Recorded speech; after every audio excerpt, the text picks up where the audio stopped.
அதே மாரி இயக்குனர் பார்த்திபன் சார் அவங்களும் அதே மாரி தான். இவங்கள வந்து இப்ப பாண்டியராஜன் சார் எப்படியோ, அதே மாரி பார்த்திபன் சார் இவரோட டிராவல் பண்ணி வந்தவங்க தானே. ஆமா. இவங்களுக்குள்ள எல்லாம் வந்து நீங்க காமனா ஒரு ஒற்றுமை இருக்கும். ம். இவங்க பெரும்பாலும் குடும்பம் குடும்ப கதைகள் கதைகளுக்கு. எல்லாருக்கும் பிடிக்கிற மாரி, பெண்களை வந்து முக்கியப்படுத்துற கதைகள் அல்லது பெண்கள் வந்து பெண்களை வந்து தியேட்டருக்கு வர வைக்கக்கூடிய, பெண்களும் ரசிக்கிற ஒரு கதைகளா தான் ம். இவங்க பண்ணியிருப்பாங்க. இப்ப இவங்க கதைகளுக்குள்ள ஆ நெறைய பழமைகளும் இருந்தாலும், நெறைய புதுமைகளும் சேர்த்து செஞ்சிருப்பாங்க. ஃபார் எக்ஸாம்பிளுக்கு வந்து இது நம்ம ஆளு வந்து அவர் வந்து வேதம் புதிது எடுத்தாருன்னா, இவர் வந்து இது இது நம்ம ஆளு நம்ம ஆளு. இடத்துல ம். எடுத்திருப்பாரு. சரி, இவங்க வந்து ஏதோ ஒரு வகையில அந்த விஷயத்த வந்து எதிர்த்து பேசுறதுக்காக பண்ணியிருப்பாங்க. ஏதோ ஒரு படத்துல ஒரு காட்சி கூட வரும் வந்து ஆக்சுவலா அந்த படத்துல வந்து அவர் இயக்குனராவே நடிச்சிருப்பாருன்னு நெனைக்கிறேன். ம். ஒரு ஷூட்டிங் ஸ்பாட்ல அவர வந்து கேள்வி கேட்பாங்க ஒரு ரிப்போர்ட்டர் வந்து. "சார் இவங்க தான். நம்ப பூர்ணிமா பைக் ரேஸ் மேடம் தான் வந்து ரிப்போர்ட்டரா ஆ வருவாங்க. உங்களுக்கு தெரிஞ்ச கருப்புக்கரசி பேரு சொல்லுங்க" அப்படின்னு கேட்கும்போது வந்து புராணங்கள்ல இருக்கக்கூடிய கதைகள்ல இருக்கக்கூடிய கருப்புக்கரசி பேரெல்லாம் சொல்லும்போது, "ஏன் உங்க ஒய்ஃப சொல்றதுக்கு வந்து உங்களுக்கு தோணலையா?" அப்படிங்கிற மாரியான ஒரு ஒரு ஒரு சீன்லாம் சீன் வந்து வரும். இது வந்துலாம் பஞ்ச். இதெல்லாம் பஞ்ச் வந்து டயலாக். பார்த்தீங்கன்னா, ஒரு பெரிய ஈட்டிய தூக்கி சொருகுற மாரியான ஒரு சாதாரணமான விஷயம் இல்ல. ஏன்னா, நம்ம எல்லாருமே வந்து ஏன் நம்ம யாரையோ சொல்லிட்டு இருக்கோம். ஏன் நம்ம ம். அக்காவையோ, தங்கச்சியோ, அம்மாவையோ, மனைவியோ நம்ம ஏன் சொல்ல மாட்டேங்கிறோம் அப்படிங்கிற அந்த கேள்விய ம். ஒரு சட்டையராவும், அதே டைம்ல டக்குன்னு ஒரு ஒரு ஒரு புரட்சிகரமாவும் சொல்றதுங்கிறது வந்து ம். அவங்களுடைய எல்லா படத்துக்குள்ளயும் இந்த சேட்டைகள அவங்க செஞ்சுட்டே தான் இருந்தாங்க. செஞ்சுட்டே தான் இருந்தாங்க. எல்லாருக்குமே இந்த பாண்டியராஜன் செஞ்சிருப்பாரு, பார்த்திபன் செஞ்சிருப்பாரு, பாக்யராஜ் செஞ்சிருப்பாரு. எல்லாருமே இந்த வேலைய செஞ்சுட்டு தான் இருந்தாங்க. பாண்டியராஜன் சாரோட படம் பார்த்தீங்கன்னா, ஆண் பாவம் இன்னைக்கு வரைக்கும் ரொம்ப ட்ரெண்டிங்ல இருக்கு. ஆமா. அதுல சொல்லப்படக்கூடிய ஸ்டோரீஸ் வந்து சாதாரணமா இருக்கும். ரொம்ப ரொம்ப கேஷுவல். நம்ம பக்கத்து கிராமத்துல நடக்கிற ஒரு விஷயத்த வந்து அவ்ளோ கேஷுவலா, காமெடியா, ஒரு ஊமையா இருக்கு. அந்த பொண்ணு இது ரொம்ப எதார்த்தமான ஒரு இல்ல மூவியா இருக்கும். அதுதான் அந்த காலகட்டம் தான். அதாவது என்ன பொறுத்தவரை நான் எப்பவும் ஆசைப்படுவேன். நான் வந்து ஒரு பாடலாசிரியராகவோ, ஒரு இயக்குனராகவோ நான் வந்து 70ஸ், 80ஸ்ல இருந்திருக்கலாம். ம். ஏன்னா, அத ரீகிரியேட் பண்ண முடியாத ஒரு காலமா இருந்துட்டு இருக்கு. இன்னைக்கு வர எந்த படத்த எடுத்தாலும், எந்த பாடல்கள் எடுத்தாலும், அந்த காலகட்டத்த தான் திரும்ப, திரும்ப, திரும்ப திரும்ப ஆமா இன்னைக்கு இப்போ ரீமிக்ஸ்ன்னு படம் இப்போ இப்போ போட்டுட்டு. எனக்கு பையன் வந்து மௌனராகம் பார்க்குறான். டக்குனு சித்திரம் பார்க்குறான். ஆ. தளபதி பாட்ட வந்து போட்டா வந்து அவங்க வந்து அவங்களுக்கு இதெல்லாம் தெரியுது. சார் எல்லாம் ரொம்ப தூரம் போ வேணாங்க சார். ஒரு 3 இயர்ஸ் 4 இயர்ஸ் பேபீஸ்லாம் கூட இப்போ கரகாட்டக்காரன் சாங் ஆடுறாங்க. முந்தானை முடிச்சு படத்துல வர சாங்ஸ்லாம் ஆடுறாங்க. அவங்களுக்கு என்ன தெரியும்? ஆனா அந்த மியூசிக் பிடிக்குது. அந்த படத்தோட இது பிடிக்குது. இப்போ இருக்கும் ட்ரெண்ட் மாறிட்டு வருது. அப்ப அதுக்கப்புறம் யார் யாரோ வராங்க. யார் யாரோ படம் எடுக்குறாங்க. யார் யாரோ பாட்டு போடுறாங்க. எல்லாம் பண்றாங்க. ஆனா 80ஸ் சினிமா தான் இப்ப இப்ப வர வரைக்கும். வந்து அத ஆட்டி வைக்கிறதுங்கிறது அந்த 80ஸ் வந்து சினிமா தான். அப்ப அந்த அந்த 80ஸ் சினிமால இருந்த கதைகள் நீங்க பசுமையான நீங்க அந்த காலகட்டத்தில இவங்க இருந்த எல்லாருமே தான். பாக்கியராஜா இருக்கட்டும், அல்லது வந்து நீங்க இயக்குனர்கள விட்டுருங்க. நடிகர்கள நீங்க ம், வரிசை எடுத்துக்கோங்க. இவரு நான் ஒரு நடிகர் அப்படிங்கிறனால, ம், பிரபு, சத்யராஜ், ராமராஜன், கார்த்திக் அப்படின்னு நீங்க அந்த பட்டாளம் எடுத்தீங்கன்னா, எல்லாமே வந்து பார்த்தீங்கன்னா, ஒரு கிராமம், அங்க இருக்கக்கூடிய வாழ்க்கை. ம், அந்த டைம்ல தான் அந்த எந்த கதைய எடுத்தாலும் அந்த இப்ப நீங்க கூட ஆண் பாவம் வந்து சொன்னீங்க. அது கிளைமாக்ஸ்ல ஒரு சீட்டிங் இருக்கும். ம். பிளான் பண்ணி ஒரு சீட்டிங் இருக்கும். இப்ப நம்மட்ட வருத்தப்படாத வாலிபர் சங்கம் எடுத்தாலும் கிளைமாக்ஸ்ல ஒரு ஒரு ஒரு இது சீட்டிங் இருக்கும். தான் ஆமா. இருக்கும். ஸோ நீங்க என்ன படம் எடுத்தாலும், ம். நீங்க ரெஃபரன்ஸுக்கு அவ்வளவு படங்கள், அவ்வளவு கதைகள், அத்தனை விதமான படங்கள் வந்து பண்ணி வச்சுட்டு போயிட்டாங்க. எத்தன வித சோதனை முயற்சிகள்லாம் நெறைய வந்து ம், புதுசு புதுசா பண்ணியிருக்காங்க. ஒரு குழந்தையோட வரக்கூடிய ஒரு அப்பா, ம். அது ஒரு முந்தானி முடிச்சு முந்தானை படத்த முடிச்சு வச்சு. பண்ணியிருப்பாங்க. வீட்ல விசேஷங்கன்னு ஒரு படம். அது ஆமா. வேற வேற ஒரு மாரி மாரி ஒரு சோனம். பண்ணியிருப்பாங்க. சூரராஜ சித்திரங்கள் அது ஒரு வேற மாரி பண்ணியிருப்பாங்க. இப்போ ஒவ்வொரு கதைக்குள்ளயும் அவங்க வேற ட்ரை பண்ணிட்டாங்க. ஸோ அவர் வந்து ஒரு பொக்கிஷம். பாக்கியராஜ பொறுத்தவரை அவர் இன்னைக்கு வரை இருந்தா கூட, அவருடைய அனுபவங்கள வந்து அவரு நமக்கு சொல்லிக்கிட்டே இருக்க முடியும். அந்த காலகட்டத்தில அவரு வாழ்ந்து ஏன்னா, அது எனக்கு அந்த ஆச்சரியமா இருக்கு. இவர் பன்முக திறமையாளர் அதெல்லாம் எனக்கு ஒரு பெரிய விஷயமா தெரியல. எம்ஜிஆர் இவரை எப்படி என்னுடைய ஆ வாரிசுன்னு சொன்னாருங்கிறது தான் எனக்கு அதுதான். ரொம்ப ஆச்சரியமா. எந்த விஷயத்துல இவங்க 2 பேரும் கனெக்ட் ஆனாங்க. ம். எந்த விஷயம் அவர்ட்ட இவருக்கு பிடிச்சது வந்து அப்படின்னு தெரியல. எப்படி இவர் வந்து அரசியல் வாரிசுன்னு சொன்னாரு. அப்ப அவங்களுக்குள்ள ஏதோ ஒரு நெருக்கமான உறவு இருக்க போய் ஏன்னா, இவர் நடிகரா இருந்திருக்காரு, அவரும் நடிகரா இருந்திருக்காரு. அந்த விஷயம் மட்டும் போதுமானதா ம், ம், எனக்கு தெரியல. ஒரு அரசியல் வாரிசுன்னு அனௌன்ஸ் பண்ற அளவுக்கு வந்து அதே மாரி அந்த இப்ப அரசியல பொறுத்தவரை நம்ம எப்பவுமே இந்த சந்தர்ப்பங்களை பயன்படுத்திக்க ம், நினைப்பாங்க. ம். சந்தர்ப்பங்கள பயன்படுத்தி இப்ப கூட நம்ம வந்து கேள்விப்பட்டோம் இல்லையா? இங்க வந்து நிலவரம் ரொம்ப கலவரமா இருக்கும்போது, அ ஏ டிஎம்கே, ஏடிஎம்கேயும் சேர்ந்து கூட ஆட்சி அமைச்சிடலாம். ஆட்சி அமைச்சலான்ற திருமாவளவன் மாரி. வந்து முதலமைச்சரா வச்சு ஒரு ஆட்சி அமைக்கலாங்கிற மாரி போனதுனால, இப்ப நம்ம அவருடைய அரசியல் வரலாறு பார்க்கும்போது, அது ஒரு இந்த மாரியான ஒரு ஒரு பரபரப்பான ஒரு ஒரு பக்கம் நெருக்கடியான ஒரு சூழ்நிலை. ஜெயலலிதாவும், ஒரு பக்கம் ஜானகியும் இருக்கும்போது, ஒரு மாரி குழப்பமான ஒரு ஒரு வித்தியாசமான ஒரு சூழ்நிலை போயிட்டு இருக்கும்போது, ஓகே இதுல எம்ஜிஆர் வாரிசாக அறிவிக்கப்பட்ட இவர் வந்து வந்தால் ஒருவேளை இவருக்கு அந்த அந்த 2 பேர் இல்லாம இவருக்கு ஒரு பெரிய செல்வாக்கு கிடைச்சிருமோ, கிடைச்சு இவர் ஒரு பெரிய இடத்த பிடிச்சிட முடியுமா அப்படிங்கிற ஒரு கால்குலேஷனோட தான் அந்த கட்சி ஆரம்பிக்கப்பட்டு அவர் எலெக்ஷனை சந்திச்சிருப்பாரு அப்படிங்கிறத புரிஞ்சுக்க முடியுது ம். தகவல்கள் தேடும்போது. ஆனா அது ஏதோ ஒரு வகையில அது ஆனா மக்கள் ஒர்க் அவரை வந்து ஒர்க் ஏற்றுக்கொள்ளல. ஒர்க் அவுட் ஆகல. ஒரு அது ஒர்க் அவுட் அரசியல் கட்சி ஒர்க் தலைவரா ஆமா. அவரை ஏன்னா ஏன்னா இப்ப எம்ஜிஆர் நீண்ட நாள் அரசியல்ல இருந்தார். அவர் வந்து எம்ஜிஆரை நம்ம இப்போ இங்க இருக்கிற எந்த அது கூடயுமே ம். எம்ஜிஆர் திடீர்னு அரசியல் கட்சி ஆரம்பிக்கல. அவர் நாடகங்கள்ல இருந்தே உதயசூரியனின் பாதையிலே உலகம் விழித்துக் கொண்ட வேளையிலேன்னு சொல்லிட்டு அவரு திமுகவோட அப்படி அபிஷியல் வந்து பிரச்சார பீரங்கியாகவே திரைப்படங்களை நிறைய அவர் அதை பண்ணிட்டு அதுக்கப்புறம் பயணப்பட்டு பதவியேற்று ம். அப்புறம் கான்ட்ராஸ்ட் வந்த அப்புறம் அவர் தனி கட்சி ஆரம்பிக்கிறாரு தானே தவிர இவங்கள மாதிரி திடீர்னுலாம் வந்து திடீர்னு ஞானோதயத்துல இப்ப எல்லாருமே நம்ம ஆட்கள் எல்லாருமே வந்து திடீர்னு கட்சி ஆரம்பிச்சிருப்பாங்க. நீண்ட நாள் வந்து ஒரு ஒரு கட்சியோட பயணப்படாம அவரும் வந்து அப்படிதான் வந்து திடீர்னு ஒரு கட்சியை வந்து ஆரம்பிச்சு எமர்ஜ் ஆக நினைக்கும் போது இவரோட ஏரியா வேற, இவரோட துறை வேற. ம். இவர் வந்து இப்போ எப்பவுமே இன்னொரு துறையில ரொம்ப ஜாம்பவானா இருக்கிறோம் ஒருத்தர் டமால்டு துறை மாறும்போது மக்களுக்கு ஒரு யோசனை இவன் வந்து எப்படி வந்து அதையெல்லாம் விட்டுட்டு இங்க வருவான், இங்க வந்து இவன் என்ன செஞ்சிருவான் அப்படிங்கிற மாதிரியான ஒரு யோசனையில அவர் வந்து அங்க ஜொலிக்காம போயிருப்பார் அப்படிங்கறத நம்ம வந்து பார்க்க முடியுது. ம். பட் அவரு ஜொலிக்காதது அந்த அது மட்டும் தான் நினைக்கிறேன். அரசியல் மட்டும்தான் அவர் அது மட்டும்தான். ஜொலிக்க. ஆமா. மத்தபடி அவர் தொட்டது எல்லாமே துலங்கி வந்து ரொம்ப பெரிய ஒரு லெஜெண்டரியான ஒரு ஆளா வாழ்ந்துட்டு போயிருக்காரு. சின்ன சின்ன கான்ட்ரவர்சிஸ் வந்து இருந்தாலும் கூட அதை தாண்டி அவர் வந்து ஒரு மாஸ் என்டர்டெய்னர்னா எல்லாரும் சொல்ற மாதிரி இந்தியாவிலேயே வந்து ரொம்ப போற்றத்தக்க வந்து ஒரு திரைக்கதை ஆசிரியரா, டைரக்டர் இல்ல திரைக்கதை ஆசிரியர். திரைக்கதை மன்னனாக இருந்திருக்காரு. இங்கிருந்து அந்த காலகட்டத்திலே இந்த டெக்னாலஜி ஃபேஸ்புக்கு வாட்ஸ்அப்பு எதுவுமே வளர்றதுக்கு முன்னால ஒரு காலகட்டத்திலேயே இங்க இவர் பண்ண ஒரு படம் அந்த படத்தோட ஹிட் பேசப்பட்டு இந்தியில இருந்து அதே படத்தை அவரை வந்து இயக்குறதுக்கு வந்து கூப்பிடுறதெல்லாம் வந்து ரொம்ப ரொம்ப பெரிய விஷயம். பெரிய விஷயம். அப்ப அவ்வளவு பிளாஸ்டா இருந்திருக்காரு. அதனாலதான் அங்க இருந்து போயிட்டு அமிதாப் பச்சன் கூட ம். ராஜேஷ் கண்ணா கூட எல்லாம் வந்து படம் பண்ணிருக்க முடியுது அப்படிங்கிறத ம். நம்ம புரிஞ்சுக்க முடியுது. இதுல இன்னொன்னு வந்து பேசும் பொருளா பார்க்கப்பட்டது என்னன்னு பாத்தீங்கன்னா, அவருக்கு மட்டும் கண்ணாடி போட்டுக்க மாட்டாரு. ஒவ்வொரு படத்துலயும் வந்துட்டு கண்ணாடி அவரு மட்டும் போட மாட்டாரு.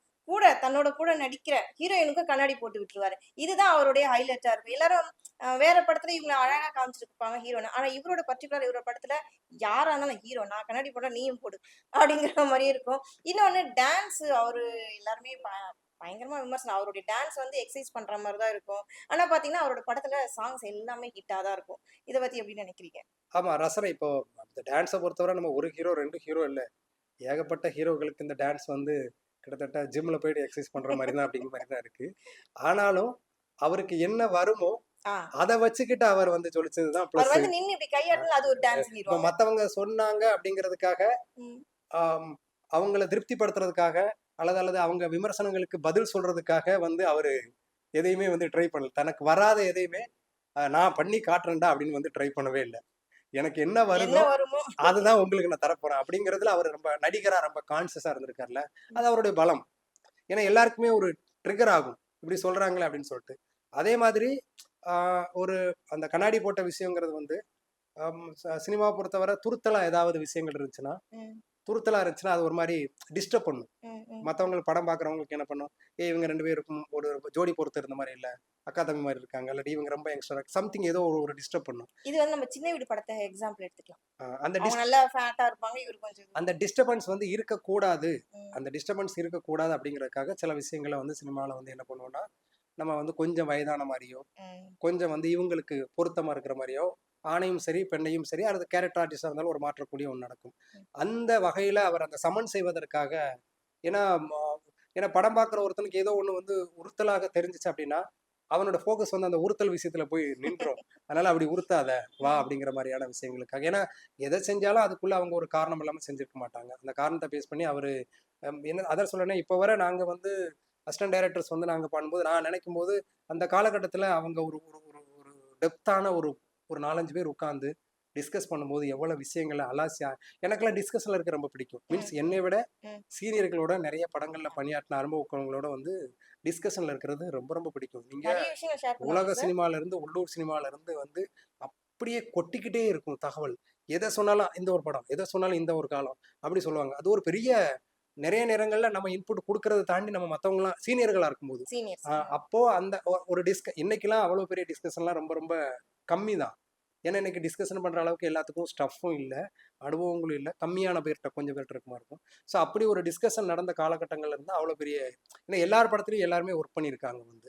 ஸோ அதனால பாக்யராஜ் அவர்கள் எல்லா வகையிலுமே சினிமா திரைத்துறையில் இருக்கிறவங்களுக்கு அவர் எல்லா வகையிலுமே ஒரு முன்னோடி மட்டுமல்ல, ரொம்ப பெரிய ஒரு நம்பிக்கைக்கான ஒரு ஒரு ஒரு சான்று அவர். இவர் ஒரு ஒரு ஒரு மனிதன் வந்து கிராமத்துல இருந்து பிறந்தவன், எந்த விதமான ஜோடனைகளும் அலங்காரங்களும் பில்டப்புகளும் இதெல்லாம் தேவைப்படாமலே ஒருத்தன் பெருசா கோலோச்சிட முடியும் அப்படிங்கிறதுக்கு வந்து கோலோச்ச முடியும்.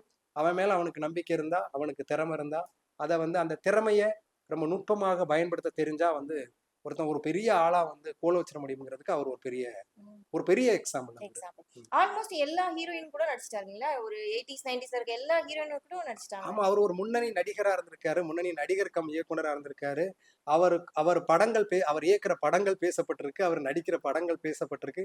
அவ எல்லாருமே அவரோட இருக்கணும், அவரோட நமக்கும் ஒரு படம் இருக்கணும் அப்படின்னு தானே ஆசைப்படுவாங்க. வரலாற்றுல என் வரலாறு எழுதப்படும் போது அவர் இருக்கணும், ஆமா. அவர் வரலாறு எழுதப்படும் போது இருக்கணும் அப்படின்னு நமக்கு ஒரு ஆசை வரும்ல. இப்ப நான் கூட சொன்னேன்ல, இந்த இந்த இந்த இதை பயன்படுத்தி இதை சாக்கா வச்சுக்கிட்டு எனக்கும் அவருக்கு ஒரு கனெக்ஷன் இருக்கு, என்னை பத்தி அவர் பேசினார்னு ஒண்ணு பதிவு பண்றல, அது எல்லாத்துக்குமான ஒரு, அதனால அது அவங்க ஒரு அந்த காலகட்டத்துல இன்னைக்கு இருக்கிறத விட ம்.